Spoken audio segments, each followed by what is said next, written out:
Hello everyone, welcome back to another My Team video.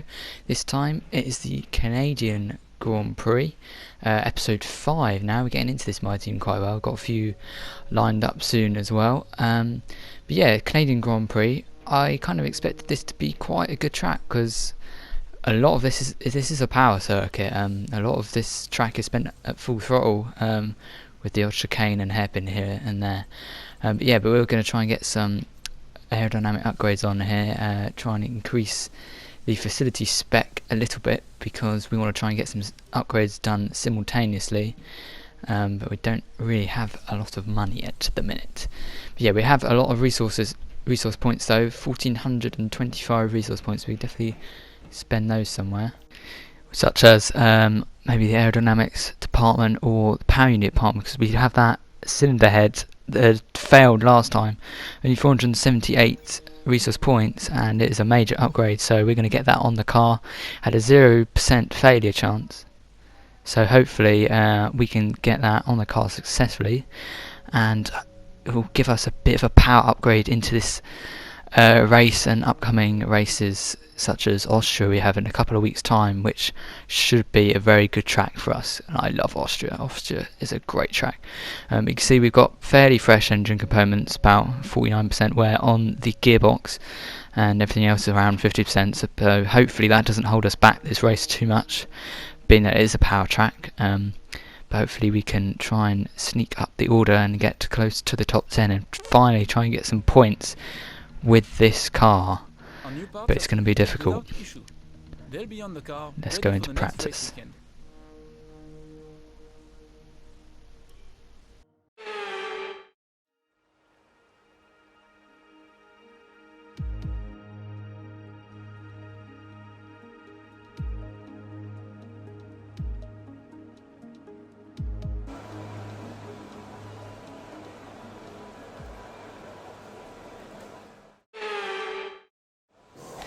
Okay, then practice hasn't started very well for us. We have a full fuel system fault 12 minutes into our first practice session, so that's really going to eat into our time to try and get these programs done.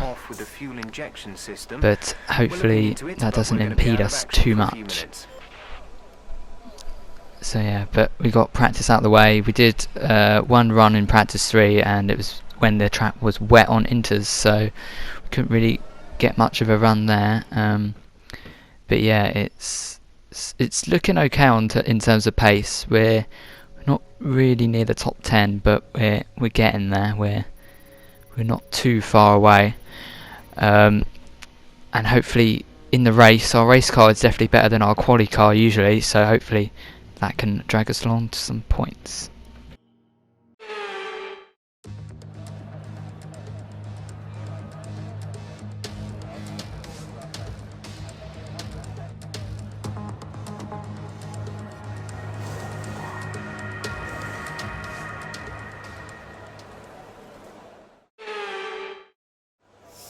Alright, quali time then, and hopefully we're going to try and drag ourselves up the order a little bit in qualifying 1. Here we go then for our first lap, try and get a banker run in, see where we are in terms of pace to the rest of everyone else. So yeah, we can see already people are finishing their laps, doing 110s already, so that's not too bad, but I reckon this car is capable of that pace. We're a little bit deep into turn 1, but hopefully that doesn't cost us too much time. We can always gain back some of that time on another set of softs, or maybe even use this set again if they don't get worn in this lap too much. But yeah, coming into the chicanes, you can see a lot of this track is a power track. We are on, full throttle out of those corners almost immediately, and trying to get on the power as quick as we can. We also don't really want to wear our engine too much in this qualifying session because that will not help us. Through the final chicane, trying to avoid the wall of champions, we do on that occasion, so that's good.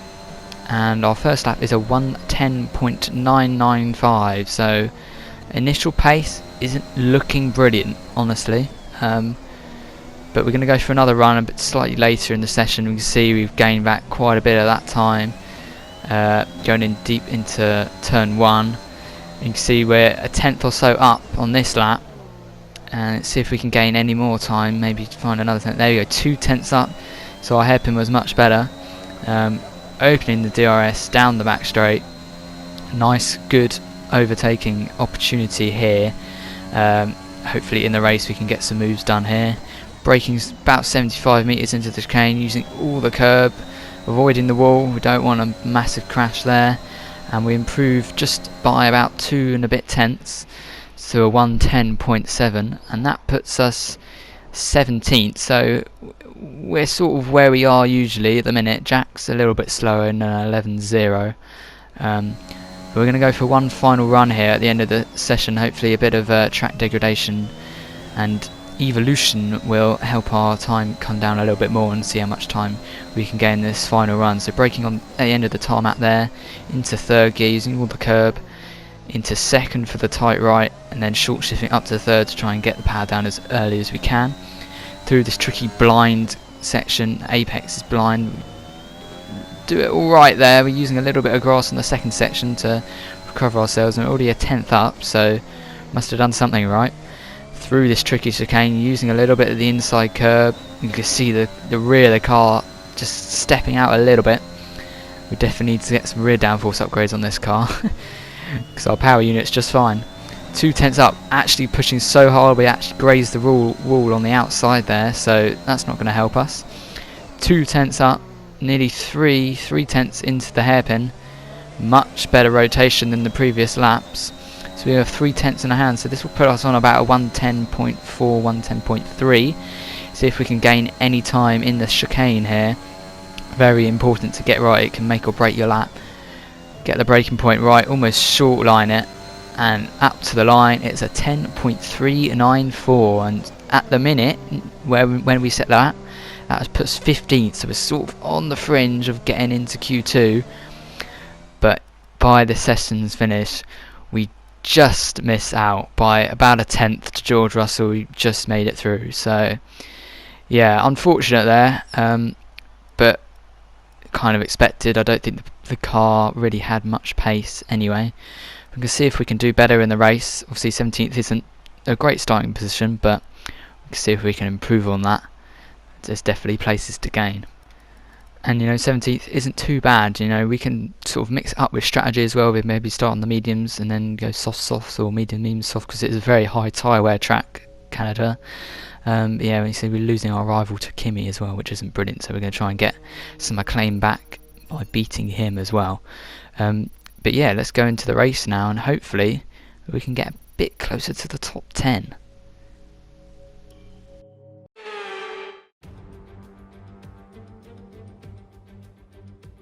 Hello and welcome to the Ile Notre Dame once again for what promises to be another incredible Canadian Grand Prix at a fiercely competitive circuit, where pole position can often be decided by less than a tenth of a second. We'll be seeing top speeds of around 210 miles an hour here at the Circuit Gilles Villeneuve, with around 2/3 of the lap taken at full throttle. High-speed chicanes spell potential danger, especially at the infamous Wall of Champions. And watch out for overtaking into the hairpin and the final chicane.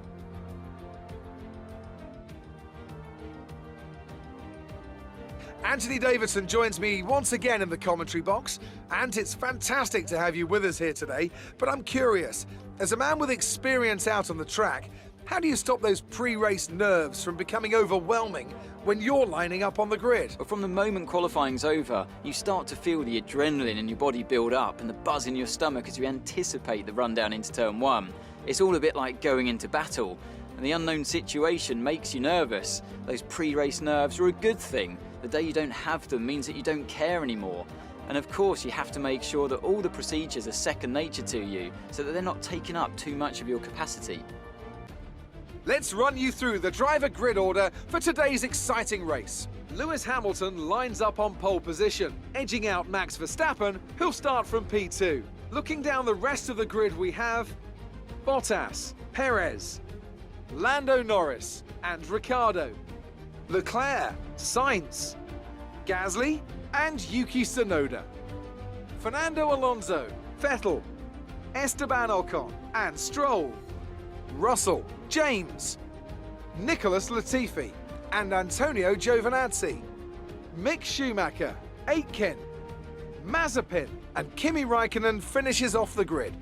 It's almost time for the lights to go out, so let's head down to the track and get this Grand Prix underway. Right then, here we go for the I know what race. you can do. Don't let me down.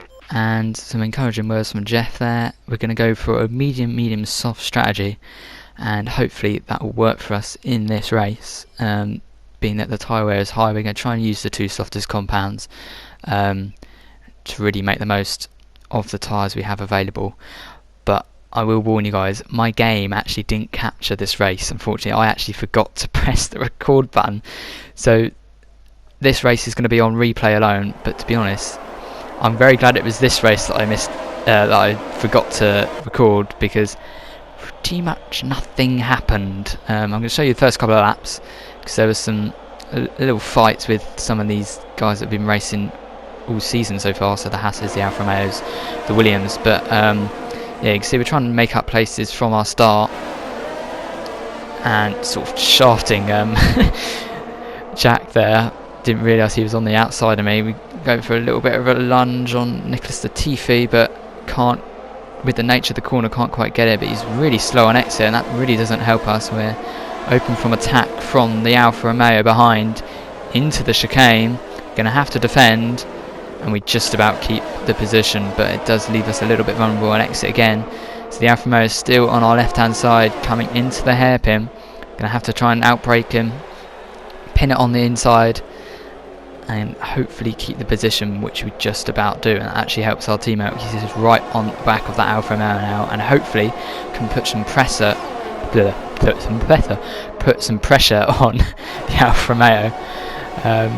But yeah, this is about as exciting as this race got. Literally nothing happened, and I have grazing the outside wall there, wall of champions. That's not good.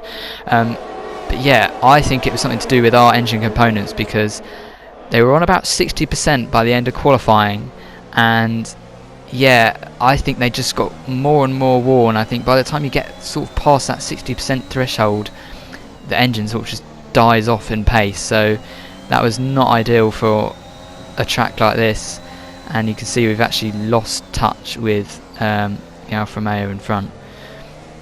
You can see we're taking it quite cautiously, definitely not driving our best, but you can see we've got a bit of understeer in the car. You're skipping a couple of laps, you can see the gap hasn't opened up too much, but it will with that mistake. That's going to leave us very vulnerable to the cars behind, and who is it that's going to have a go at us down into the hairpin? It's our teammate, it's Jack, trying to go round the outside. You can see a direct comparison. Jack clearly has more pace than me. There's something wrong with this car. You're about to see down this straight how much he gains. He hasn't even got DRS, he's probably just using a bit of ERS, but so am I. Look at the extra speed he has. I ended up just letting him go because I can't fight that, and I don't really want to fight, because if this team is going to get points this race, it wasn't going to be me. It was going to have to be Jack that's going to have to climb that car up to the points. You can see we're getting overtaken by Nikita Mazepin now, so that really just concludes our sorrows, really. Just pure braking power into the chicane, and yeah, you can see the gap has already opened up to about half a second on Nikita, so we really haven't got the pace in this car. I don't think it was the tyres. The tyres felt okay. Obviously we're on the mediums and some people around us are on soft, so naturally we're going to be a little bit slower, but yeah, I don't think our power unit was up to scratch, to be honest, because we were losing in all the straight line speed areas, and yeah, now the Alfa Romeo is even catching us, so yeah, this race was just disappointment, to be honest. But of all the ones not to record, I think it was better be this one, because hopefully we can have some better races to come, and this was definitely not a good race for us. And here we go, so on board, see Nikita and my teammate are not too far away from each other, battling a little bit, so I'm going to try and get onto the back of the Haas without being caught by the Alfa Romeo behind. I think is Giovinazzi, but I believe Raikkonen is further up the road. Well, it might be Raikkonen, I don't really know, to be honest. But yeah, we can see if we can get a good run through this final chicane, avoiding the wall of champions this time. Yeah, nice and safe through there. couple of laps later, lap 7, we're right on the back of the Haas. You can see these tyres have probably come into their own now. The softs are starting to die out. So we're sizing up a move here on the Haas driver. Looking for a move into here, but not really an overtaking opportunity. There is a tighter corner up here, so that's probably where we're going to have to go for the move. We're going to have to absolutely send it though. We're going to go from really far back, and I sort of half commit and we meet at the apex, and it's all very clumsy and we both spin out. Oh, and it's still even more clumsy because we're both reversing into each other. I ended up getting away a bit quicker than him, but that was just a nightmare, to be honest. So yeah, not very good, and by the end of the race we were absolutely in no man's land. We'd been dropped by everyone apart from Aspen, who we had contact with just then. We were in 21st, I believe, so yeah, not last but very nearly last. So I think better to just skip through this one and not suffer too much. Yeah, across the line, finished 21st, wasn't a good weekend at all. I don't think Jack finished much further up. I think he finished 18th or something. So yeah, just a disappointing weekend all round, to be honest. And that was that. Yeah, so Jack 19th and 20th. So pretty rubbish weekend there. But yeah, hopefully in France next time out we can do better, because that track also has a couple of long straights, and hopefully we might be able to get a new power unit on the car in practice or something. Hopefully our engine doesn't die on us. But yeah, that's it from me, guys. If you did enjoy that one, leave me a like, subscribe, comment, all that kind of stuff. Wrapping out these my teams, you know, keeping them coming, so there'll be another one soon in France. But yeah, that's it from me, guys. Have a great rest of your day, and I'll see you for the next My Team or whatever video is next. I don't know, my schedule is that awful. But yeah, see you guys. Goodbye.